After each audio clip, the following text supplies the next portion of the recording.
The Forgotten Prison. Conditions no one talks about. Subscribe for more real crime stories. Like, share, and join the discussion below. The air inside the prison was heavy, thick with the smell of rust, mold, and something else, something worse. When the inspection team entered the Mississippi State Penitentiary, known as Parchman Farm, they weren't prepared for what they found. Broken pipes flooded the cells. Mold climbed the walls like black veins. Rats darted across the floors, and the sound of coughing echoed down the dark, narrow hallways. Then came the moment that stunned even the most hardened investigators. Inside one of the solitary confinement cells, a man lay motionless on a thin, stained mattress. His body was frail, his lips cracked. The food tray by his door hadn't been touched in days. An officer whispered, "He's gone." The inspectors stood frozen. They had heard rumors about conditions inside Parchman, but no one expected this. Behind bars, in one of the oldest prisons in America, men were dying, quietly, unseen, and forgotten. That discovery would ignite one of the biggest investigations into prison neglect in modern U.S. history. But it didn't start with inspectors. It started with voices, desperate cries for help coming from inside the walls long before anyone cared to listen. Months earlier, inmates at Parchman had begun recording what life was like inside. Videos leaked online showing overflowing toilets, broken heating systems, and prisoners sleeping on the floor with no blankets. Families of inmates begged for answers. Some said they hadn't heard from their loved ones in weeks. Outside the prison, few paid attention. Inside, the situation grew worse. Officers were outnumbered, overworked, and underpaid. Riots broke out. Fires were set. And each time, officials promised change. Yet nothing happened. For decades, Parchman had been known by another name, the Farm. Built on the site of a former plantation, it held thousands of inmates, mostly black men, forced to labor in fields under brutal conditions. Though the calendar said 2020, parts of the prison looked frozen in another century. But the deaths of several inmates within just a few weeks drew attention no one could ignore. Families demanded justice. News crews gathered outside the gates. Civil rights lawyers filed lawsuits. And when federal investigators finally entered the compound, the truth came spilling out, unfiltered, undeniable, and horrifying. What they uncovered inside Parchman wasn't just neglect. It was a system that had failed completely. And as the inspection continued deeper into the prison's restricted units, one investigator opened a rusted door and gasped. What lay inside would confirm that this was more than just a story of poor conditions. It was something far darker. The room behind that rusted door looked like time had stopped. The air was damp and cold, thick with mildew. The flashlight beam cut through the darkness and revealed cracked tiles, a rusted sink, and graffiti scrawled on the walls. "Pleas for help," scratched deep into the paint. Then the beam landed on a journal. It was half buried under dust and old papers, but the writing inside was clear.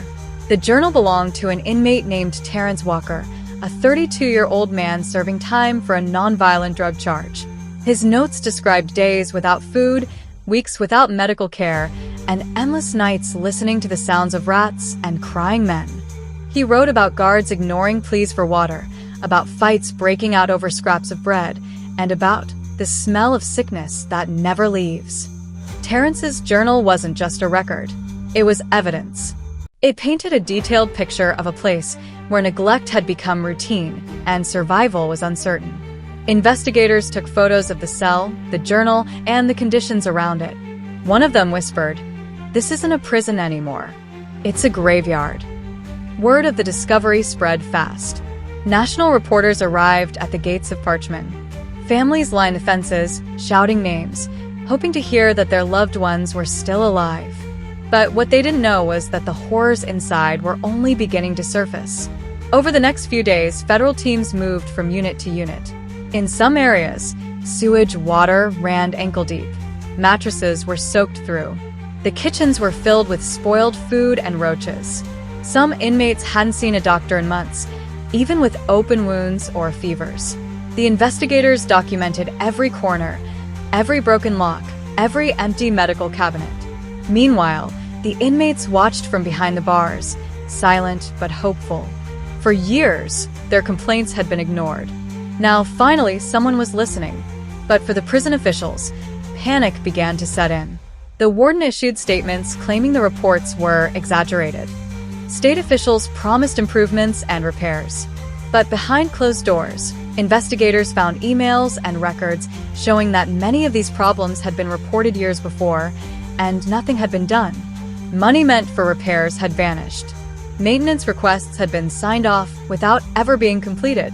And as the investigation continued, more dark details emerged. Between 2019 and 2020, at least a dozen inmates had died inside Parchman, some from violence, others from medical neglect. Their families never got full explanations. When the journal pages were finally made public, the nation was outraged. Terrence Walker's words echoed across social media, his story becoming a symbol of everything wrong with the prison system. But while the public was demanding justice, something was happening behind the scenes, something that would change the course of the case entirely. A former correctional officer had come forward. He claimed he had proof that what was happening inside Parchman wasn't just neglect, it was being covered up. The man who came forward was Officer Daniel Hayes, a former guard at Parchman who had quit months before the investigation began. His face was pale as he sat before federal investigators, holding a worn-out flash drive in his hand. "You need to see this," he said quietly. "You need to see what they've been hiding." When the files were opened, investigators found internal reports, photos, and emails, proof that prison leaders had known about the conditions for years. One photo showed a flooded cell block filled with murky water. Another showed boxes of expired medicine stacked in a storage room. There were logs of inmate medical requests that were never answered, and staff complaints that had been buried in paperwork. But the most shocking evidence came from security footage. The video showed guards walking past cells where inmates lay weak or unresponsive, ignoring them completely. Some footage was even deleted or cut short. Hayes explained that officers were told not to document too much to avoid state interference. "We were told to keep quiet," he said. "The fewer reports, the better." When the footage and documents became public, outrage exploded nationwide. Activists, lawyers, and even former inmates took to the streets, demanding that the Mississippi Department of Corrections be held accountable. The department tried to claim that funding shortages and staff cuts were to blame. But the truth was undeniable. Someone had made the decision to look away.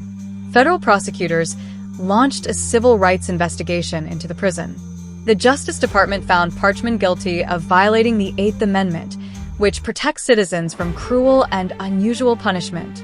Their report described the prison as a ticking time bomb of neglect, violence, and death. Meanwhile, the families of the inmates who died inside finally had a voice. Terrence Walker's mother stood before reporters with tears in her eyes. "They treated them like they didn't matter," she said. "But they were sons, fathers, brothers. They were human." In the following months, multiple lawsuits were filed. The state of Mississippi agreed to major reforms, closing the most dangerous units, rebuilding infrastructure, and expanding medical care. But for many, it felt too late. The damage had already been done. Parchman Prison became a national symbol, a reminder of what happens when a system built for justice forgets its own humanity. Today, parts of the old prison remain abandoned, their walls peeling, their bars rusting under the southern sun. The graffiti inside still whispers the words of those who were left behind. "Don't forget us." And while new reforms promise change, one question still hangs heavy in the air. If it happened once, who's to say it can't happen again?